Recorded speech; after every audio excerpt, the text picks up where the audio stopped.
word jihad is mentioned in the Quran about 41 times. The words mercy, peace, and compassion are mentioned about 355 times. Yes, come in. Come on in, Riaz. Sit down, please. Yeah. Contrary to popular belief in most Western cultures, Islam is a religion that preaches peace and tolerance. Yes, Patricia.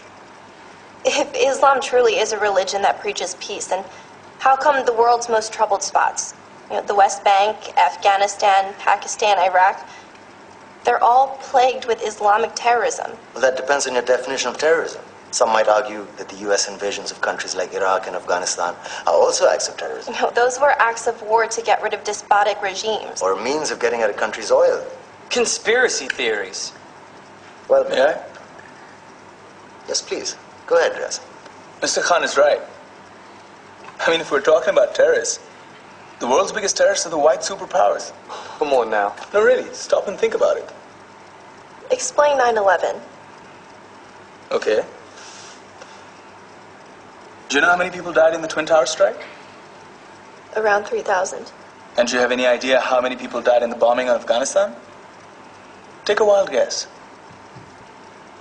More than 15,000 people died.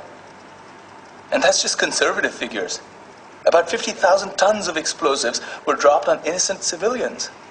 Men, women, children. Yeah, but that was because of the Taliban.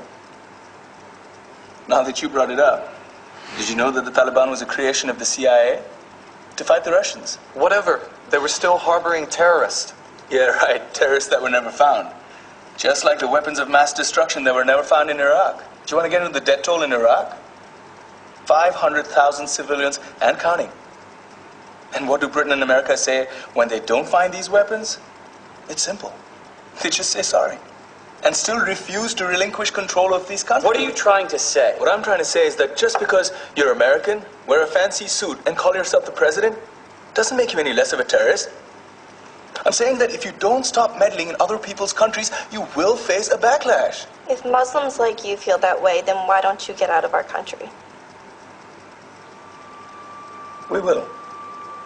As soon as you promise to leave ours.